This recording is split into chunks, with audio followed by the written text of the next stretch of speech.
Abram a Bíblia de vocês, 1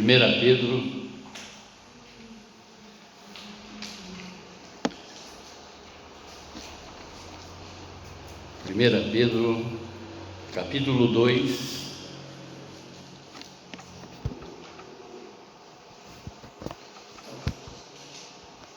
nós vamos ler a partir do verso 21. 1 Pedro, capítulo 2, a partir do verso 21.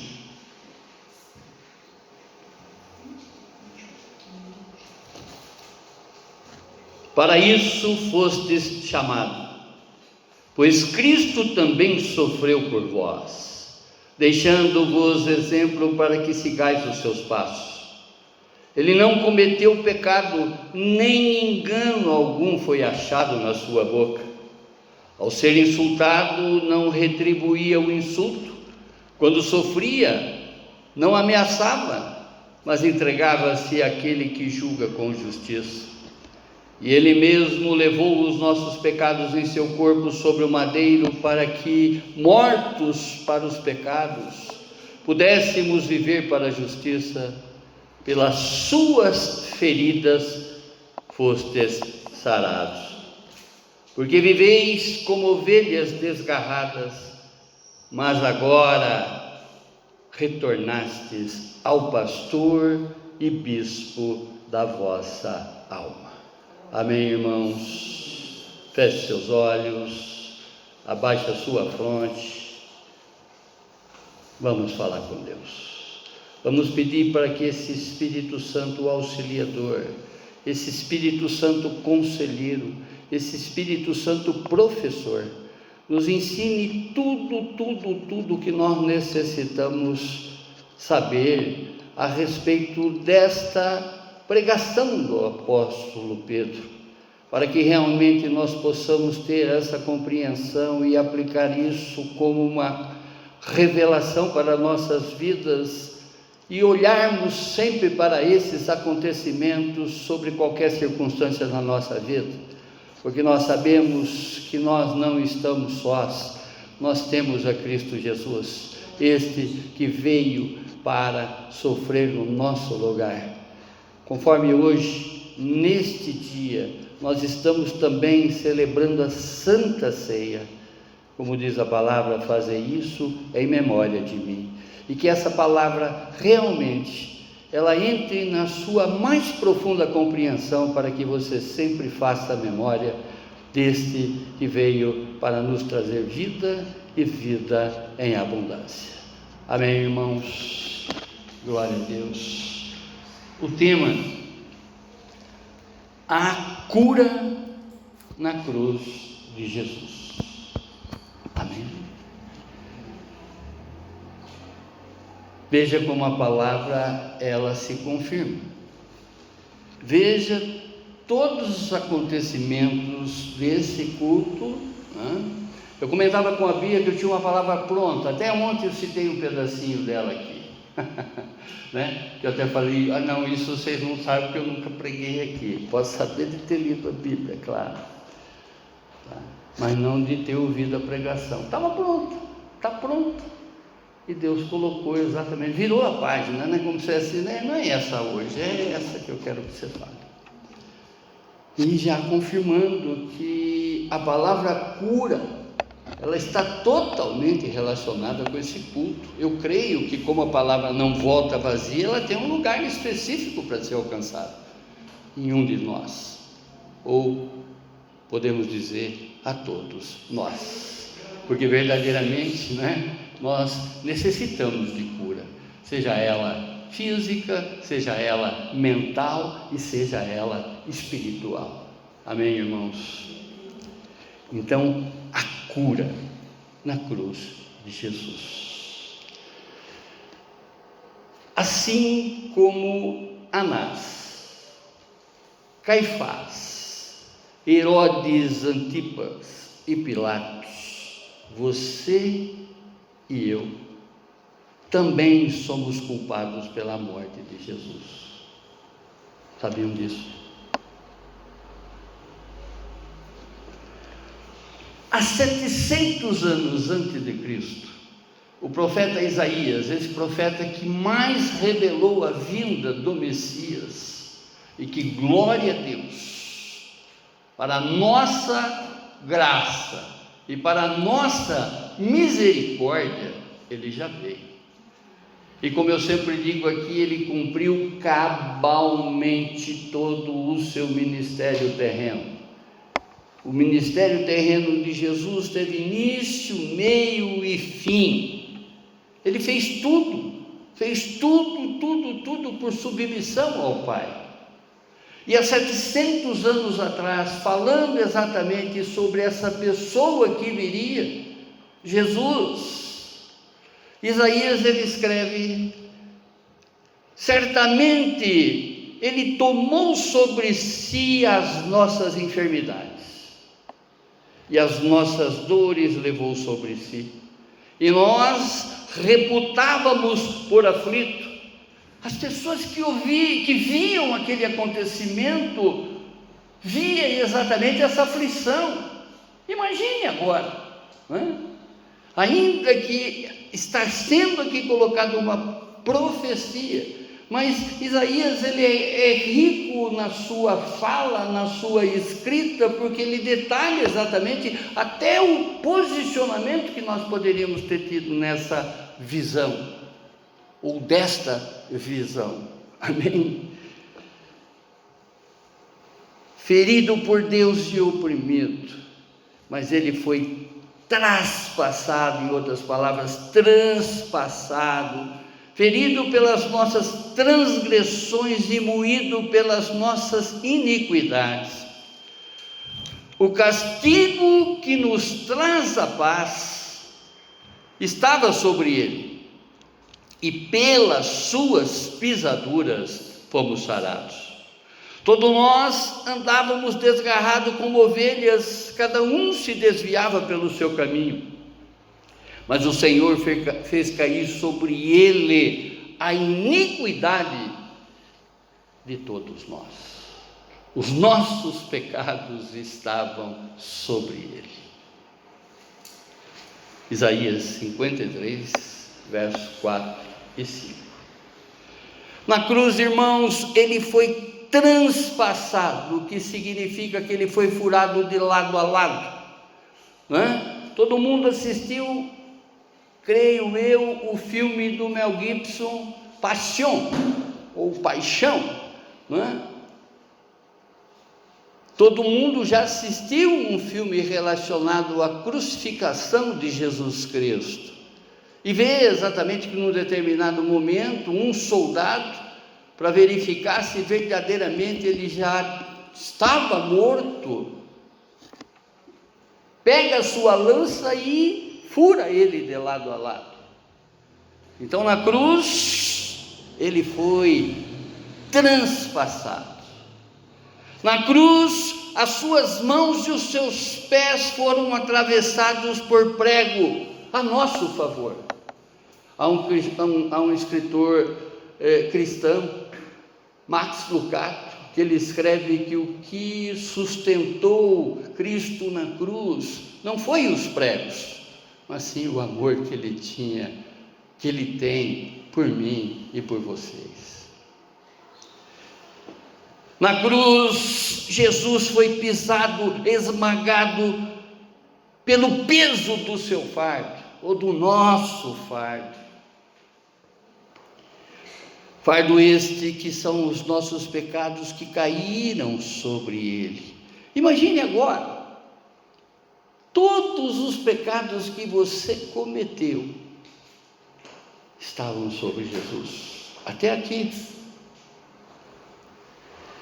Na cruz, o castigo colocado sobre ele nos traz a paz, e em suas pisaduras somos sarados. Irmãos, é importante nós analisarmos a palavra na sua mais sublime interpretação. Nós temos que compreender verdadeiramente o que a Bíblia diz, o que ela revela para cada um de nós, buscando cada vez mais ter conhecimento, ter discernimento, para que nós não confundimos uma situação com relação à outra. E é importante nós deixarmos isso claro para cada um de vocês, porque é uma promessa de cura das enfermidades, mas não necessariamente só física do crente. Percebe?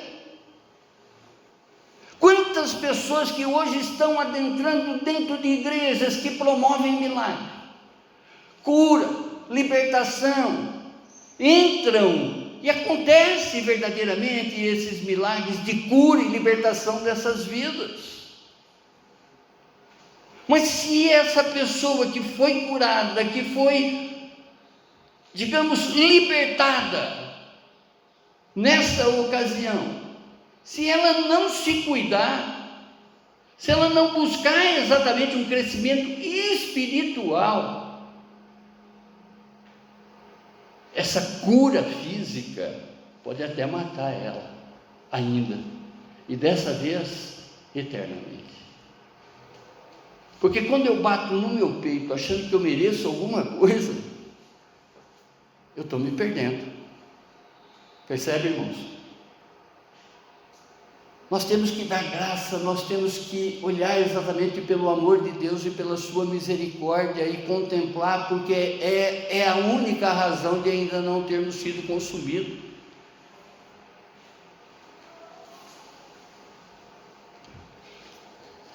A cura aqui se refere à nossa aproximação com Deus, a intimidade com Deus, a proximidade com Ele, a amizade com Ele.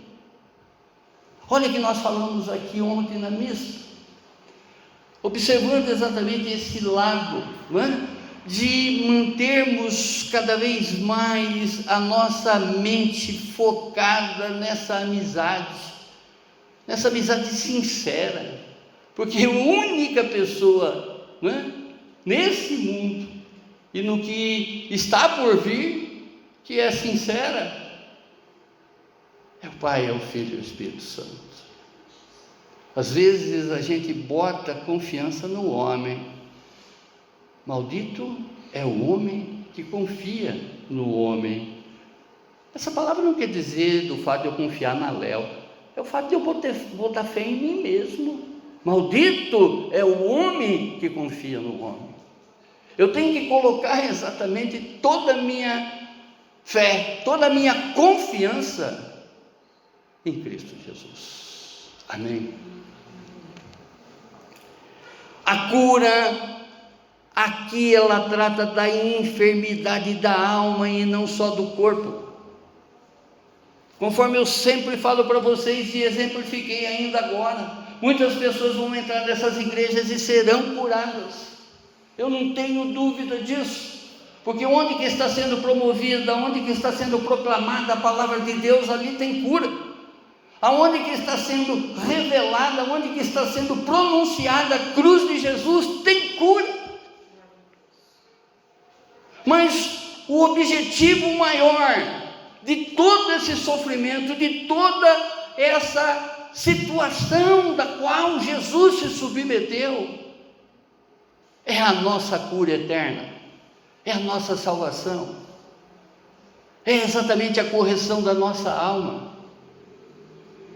Porque, convenhamos, irmãos, Deus, Ele não está preocupado com esse tempo, não necessariamente, tá? Só com esse tempo de 100 anos que nós vamos viver aqui nesse mundo.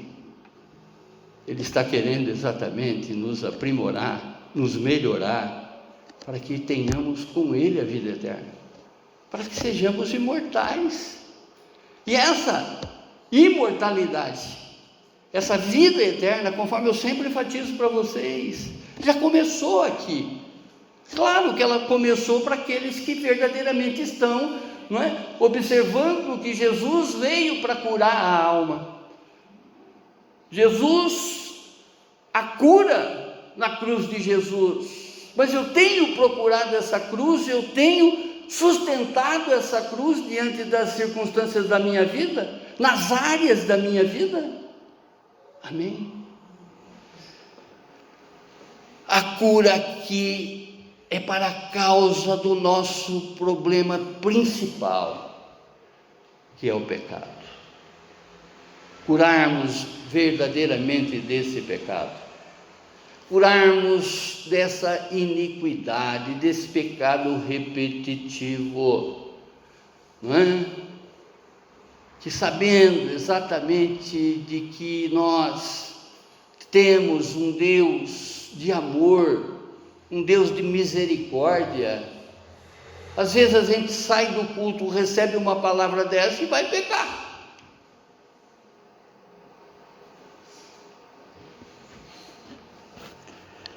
A cura aqui é aquela que nos liberta e nos converte.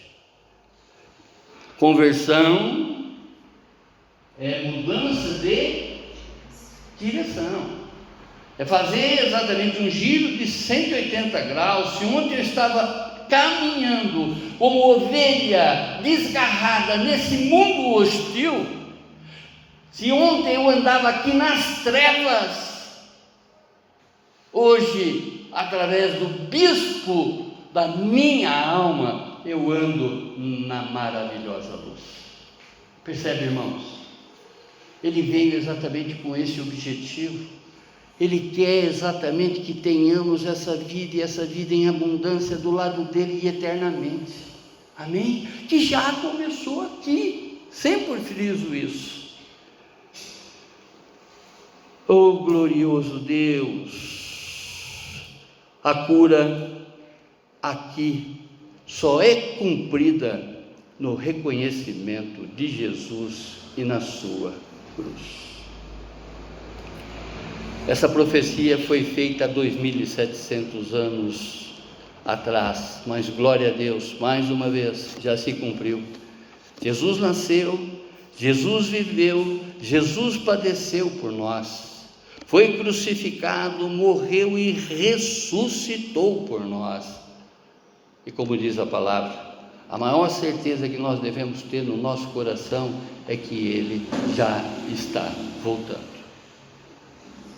E é importante que quando Ele voltar, nós estejamos exatamente, rendido a Ele, rendido à sua palavra, porque assim nós viveremos a eternidade com Ele. Qual o objetivo, ou melhor, o objetivo principal dele, quando ele voltar, é reunir a sua igreja, independente de placas que estão aí fora, é uma só que vai com ele, é a igreja verdadeira, é a igreja submissa, é a igreja que verdadeiramente cumpre a sua palavra, porque aquele que permanece em mim, eu estarei nele. O ramo que em mim estiver ligado, dará fruto. Eu vou fazer com que ele frutifique. Amém.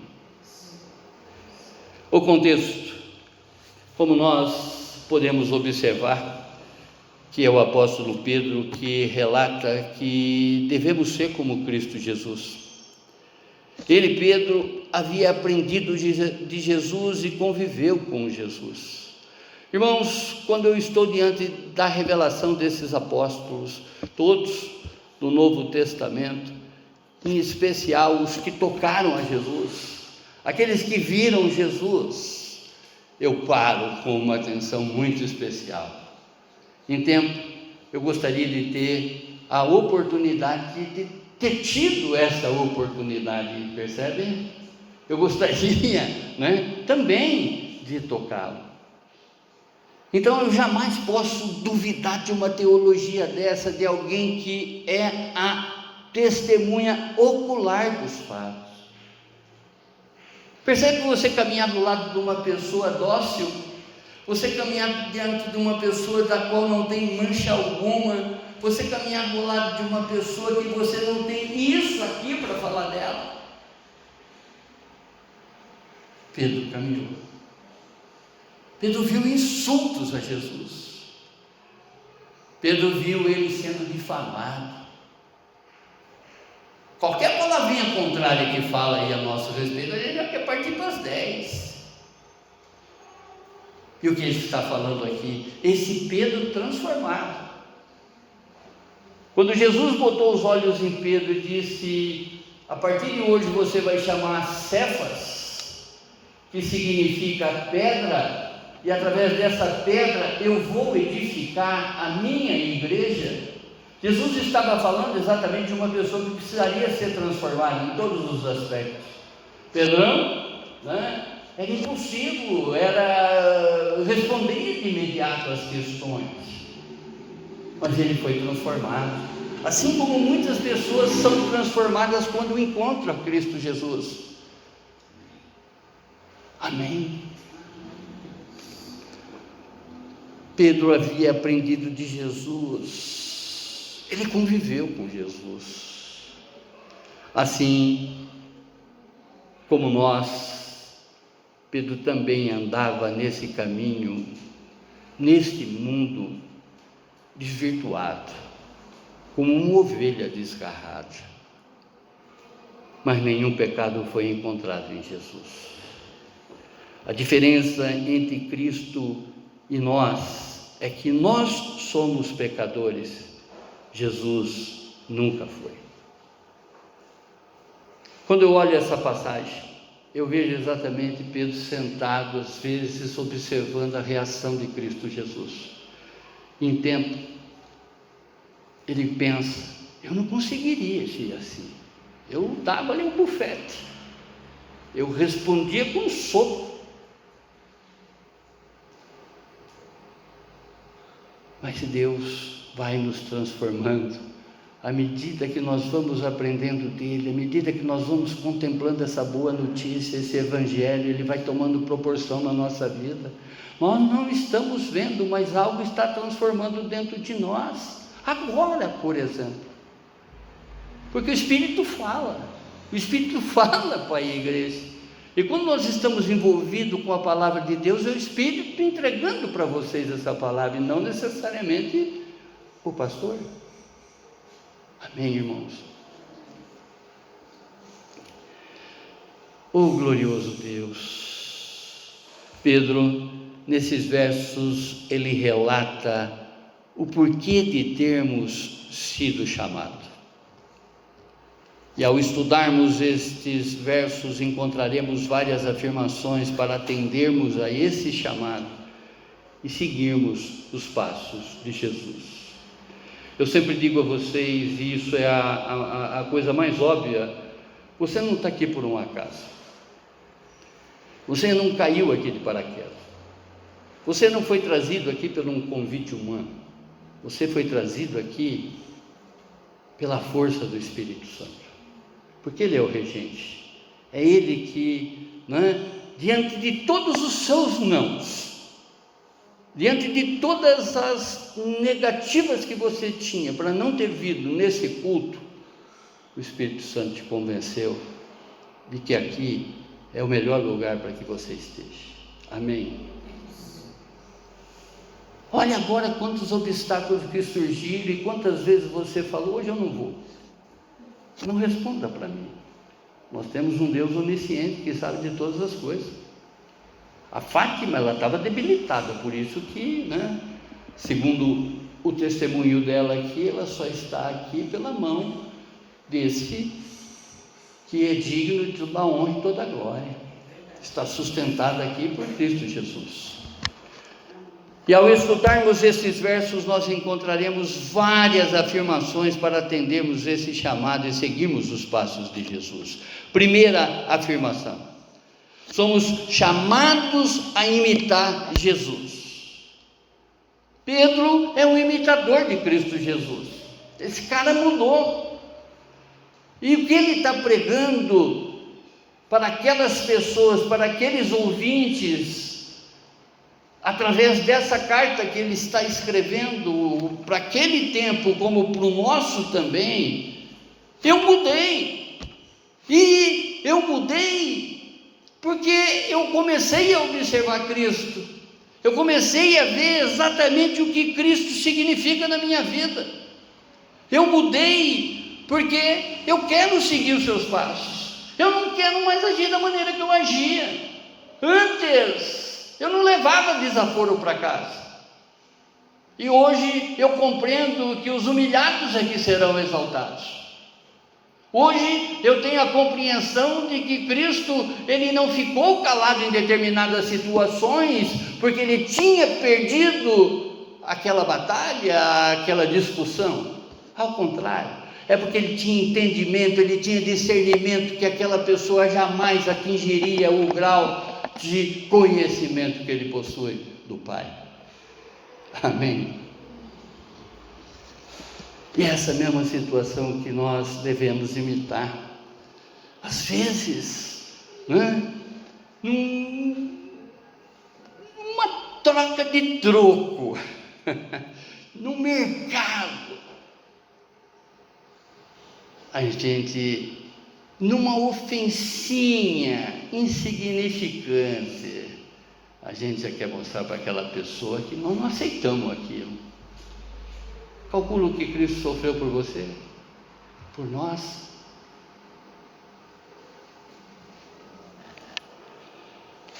João, no capítulo 8, verso 12, diz, Jesus falando, as falas do Senhor Jesus, e João escrevendo: eu sou a luz do mundo. Quem me seguir jamais andará em trevas, mas terá a luz da vida. Devemos, irmãos, meditar sobre a vida de Jesus 24 horas por dia. Esses dias nós falávamos exatamente na fala do salmista, no poema, que o nosso objetivo é manter exatamente a nossa mente junto às Escrituras. Se eu estou envolvido, se eu estou de alguma forma blindado por esta palavra, se eu ter uma recobrança constante com relação a isso que eu tenho aprendido, eu vou adequar o meu comportamento, eu estou adequando o meu comportamento conforme a Cristo Jesus. Cristão é mini Cristo. Estamos exatamente caminhando para que cada vez mais a gente tolere o intolerável. É difícil, mas é necessário. É necessário que ele cresça nas situações, principalmente, irmãos, pelo fato de eu bater no peito e me considerar cristão no meio onde que eu estou, no meu trabalho, no relacionamento da qual eu estou envolvido, enfim, todos os acontecimentos da minha vida. Se eu me proclamo cristão aí, eu tenho que ser diferente. Eu não posso mais agir de acordo com o que as pessoas agiam, porque assim eu estaria dando um testemunho e não um testemunho de que realmente eu tenho mudado. As pessoas, pelo fato de saber que você vem na igreja, começam a te testar, para ver até onde que você vai. Quando eu olho Pedro, exatamente olhando para Cristo Jesus, tentando verificar uma faltazinha nele, para até fazer uma comparação do Pedro que ainda não havia sido transformado, eu me recordo daquela historinha que eu sempre conto aqui, do pastor pregando o quadro na igreja e um molequinho sentado, olhando. E o pastor prega quadro, um moleque sentado. Prega quadro, um moleque sentado, até que a hora que ele encheu o saco. Cada quadro que o pastor já passa a pregar, ele ia um pouquinho mais longe, o moleque ia e sentava perto dele. O que você está tanto me olhando? Eu falei, só quero ver a hora que você errar o prego e martelar teu dedo. Qual vai ser a tua reação? É assim que as pessoas nos olham, principalmente na condição de cristão. Amém, irmãos? Devemos imitar Jesus em todas as suas atitudes.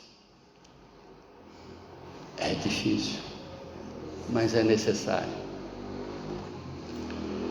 Todos os crentes são chamados a uma maturidade espiritual. Todos, irmãos, indistintamente. Todos os crentes devem ter um poderoso testemunho do Evangelho de Cristo. de transformação. Cristo também sofreu por nós, deixando-nos este exemplo. E você? O que você tem feito? Para pensar. Quantas oportunidades que você perdeu ao longo da tua vida de não ter dado um testemunho cristão com relação a determinados acontecimentos? Quantos?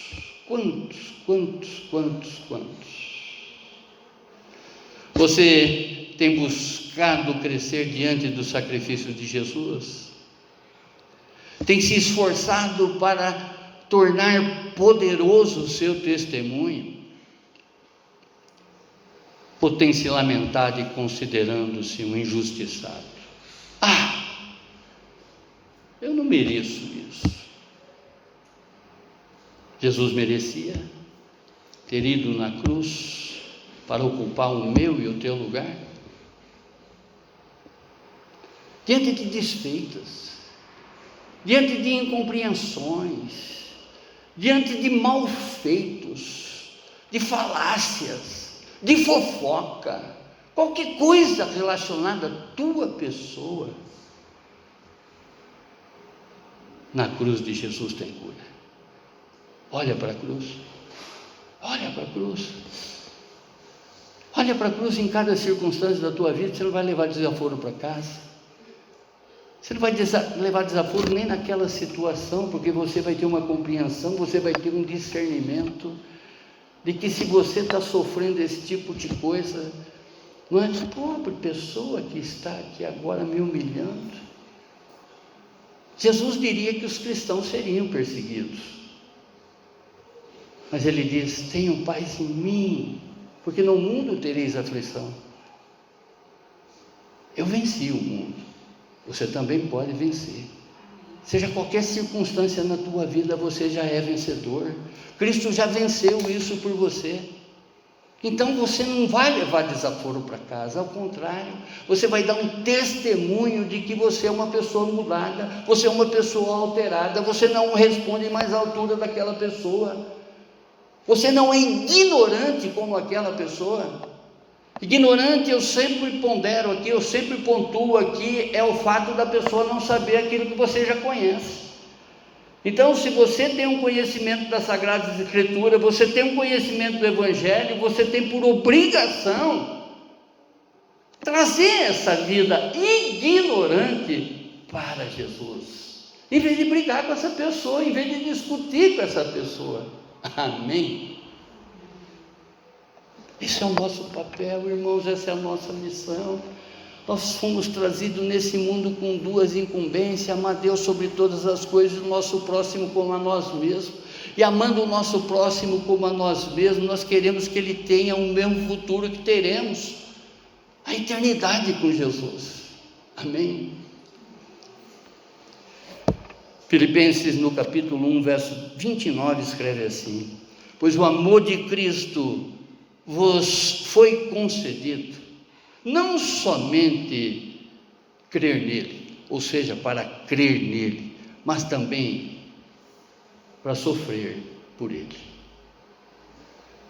É difícil, mas é necessário.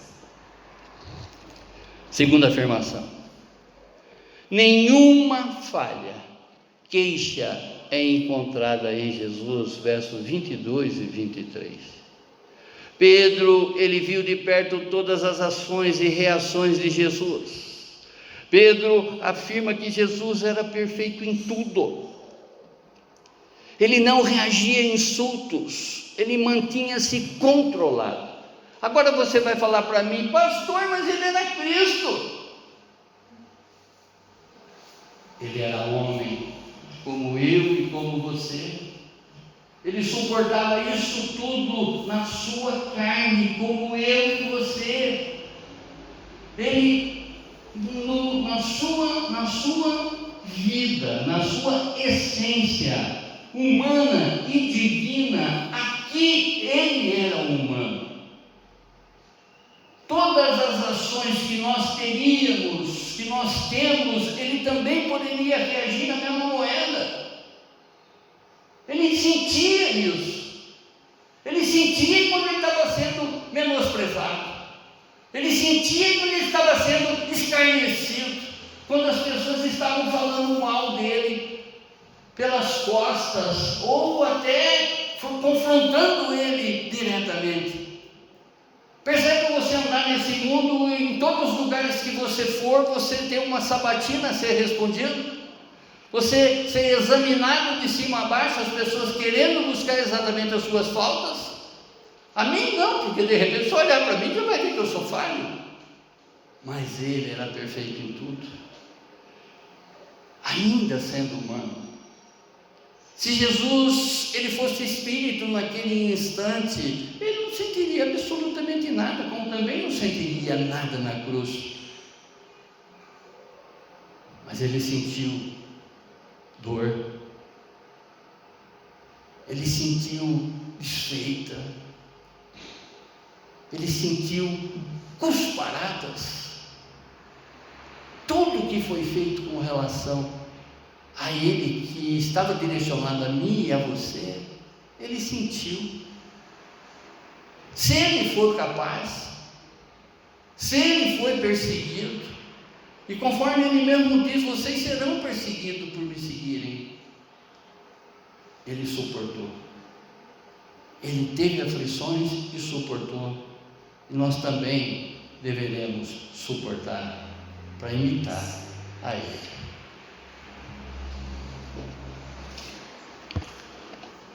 Ele sofria calado. Apesar de toda a dor, nunca ameaçou ninguém. Entregava-se à justiça e ao cuidado do Deus Pai todas as ofensas que ele recebia. Como você tem procedido diante de uma ofensa? As coisinhas simples que vai acontecendo no teu dia a dia. Às vezes, irmãos, a gente está brigando com as pessoas por causa do espaçozinho de nada. Um espaçozinho de nada. Uma cadeira, um lugar.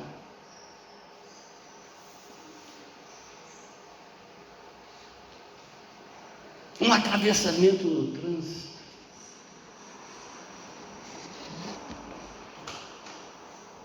Você reage pagando na mesma moeda? Ou você perdoa aquela pessoa e entrega ao Pai? Pai, acabei de sofrer essa desfensa. Eu não quero responder à altura dessa pessoa ignorante. Não xingando a pessoa, mais uma vez, mostrando exatamente que ela ignora o Evangelho, essas boas notícias que a você já foi declarado. Ela não tem o conhecimento de Cristo conforme você tem. Ela não sabe que Cristo suportou por mim e por ela até. Ela não sabe disso, mas você sabe. Você precisa dar lição para essa pessoa através do amor de Cristo, porque o amor de Cristo nos constrange. O amor de Cristo vai constranger todas essas pessoas ao ponto de elas se arrependerem, do Espírito Santo tocar nela num determinado momento e ela vir pedir desculpa. Não que isso seja necessário, porque, né? Nós sabemos perdoar, independente de ouvir a pessoa falar ou não, né? Pedir ou não perdão para nós. Muito pelo contrário. Olha, Cristo nos perdoando, Cristo lavando exatamente com o seu sangue todos os nossos pecados. A justiça verdadeira só é encontrada em nosso Deus e Pai. Ele é um Deus que ele não julga um caso isolado, ele julga toda a causa da nossa existência. Sabendo disso, irmãos, é que nós temos que nos melhorar a cada situação. Falávamos aqui ontem na que isso que soa como revelação para vocês, com uma das interpretações de arrependimento. Uma vez que eu estou me colocando diante de Deus arrependido, só o fato de eu me arrepender já é uma reverência a Ele, porque eu estou compreendendo a sua verdade, essa verdade que está me transformando, essa verdade que está me modificando. Só o fato de me arrepender, eu já estou reverenciando a esse Deus, eu já estou prestando louvor e adoração a Ele, porque eu compreendo exatamente que a minha atitude ela tem que ser mudada em todas as áreas da minha vida. Eu sei exatamente aquilo que eu preciso mudar para ser melhor para mim e especialmente para o meu Deus e Pai. Ele sabe exatamente das nossas limitações. Por isso que nós temos que pedir força, nós temos que pedir motivação para que verdadeiramente a gente se transforme, e não de aparência. Sabendo exatamente que esse Deus conhece o nosso interior, Ele sabe tudo de nós. Ele sabe exatamente quando estamos de hipocrisia, quando nós estamos de mentira, quando nós estamos de falácia, ou seja, da boca para fora. O que eu tenho que mostrar para esse Deus é verdadeiramente o meu ser totalmente nu diante dEle, porque é assim que Ele me enxerga. Amém. Mateus, no capítulo 6, verso 14, diante de todas essas injúrias, diante de todas essas desfeitas, diante de todas essas ofensas que ainda passaremos nessa vida, porque se perdoares aos homens as suas ofensas, também o vosso Pai Celestial vos perdoará a vós. Isso aqui é um dos versos da oração do Pai Nosso. Terceira afirmação: fomos sarados pela morte de cruz de Jesus, verso 24. Pedro, citando exatamente Isaías, no 4º cântico do servo, ele relata que o servo intercede por outros, suportando as punições e aflições as aflições deles. Na cruz, Jesus levou todos os nossos pecados. Na cruz, Jesus substituiu a nossa culpa. Na cruz, Jesus quita a nossa dívida. Jesus, Ele quebra todos os grilhões, todas as algemas dos pecados que nos aprisionavam antes, livrando-nos de toda a imoralidade sexual, livrando-nos de todas as espécies de vício, vício da droga, do fumo, vício do álcool, vício de jogos compulsivos, enfim, todo tipo de vício. Ele faz exatamente com que tenhamos cada vez mais a compreensão de que devemos ser como Jesus é.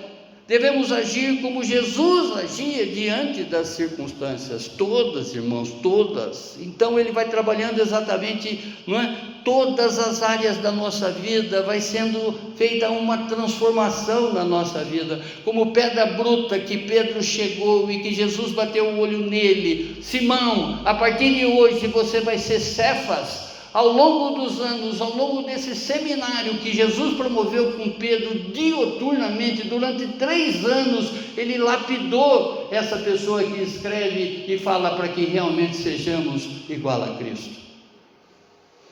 Porque ele conseguiu chegar exatamente nesse nível de tolerância, nesse nível de compreensão, através da revelação do Espírito Santo. Amém? Como pedra bruta, ainda Deus está nos moldando, Deus está nos lapidando. A palavra diz que como vasos na mão do oleiro, nós estamos sendo moldados, nós estamos sendo trabalhados, para que realmente as pessoas olhem em nós e vejam que vaso lindo, que vejam em nós e vejam refletida as atitudes de Cristo Jesus, que olhem em nós e vejam nesse vaso as atitudes refletidas de Cristo Jesus. Contemple Cristo Jesus nas suas atitudes. Amém?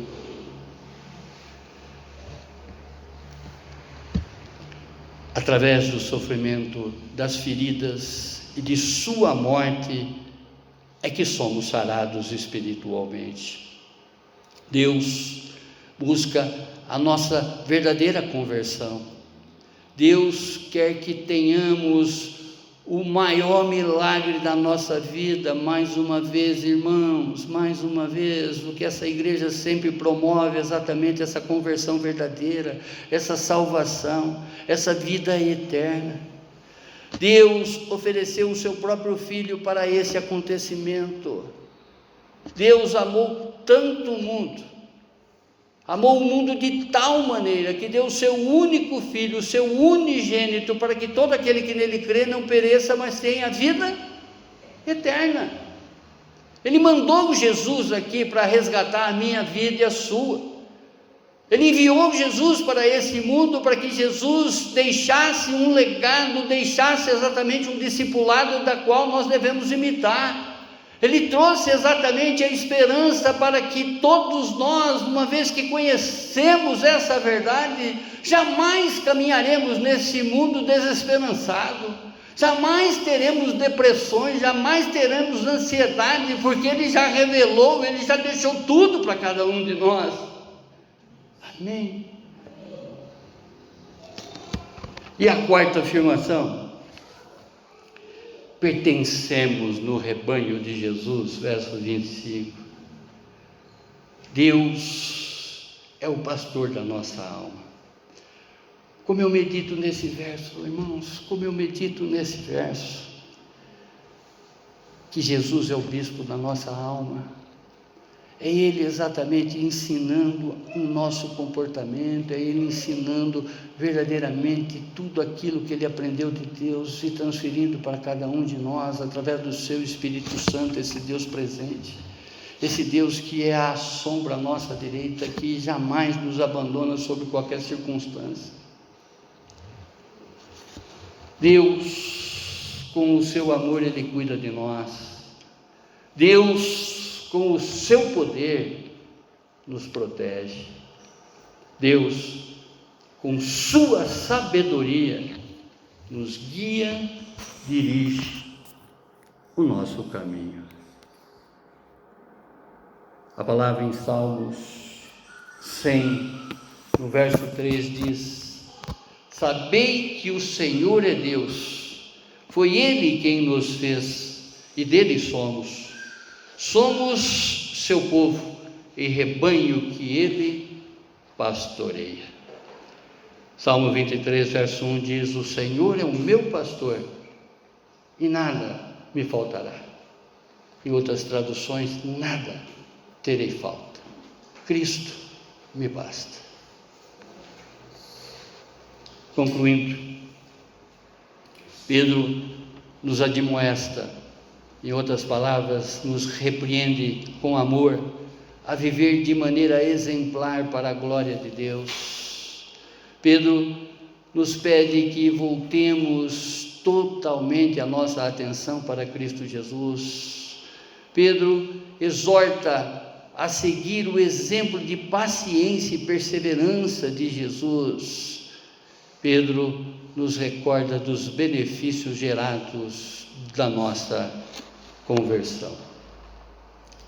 Em Atos dos Apóstolos, no capítulo 3, versos 19 e 20, diz: portanto, arrependam-se e voltem para Deus, a fim de que Ele perdoe os pecados de vocês,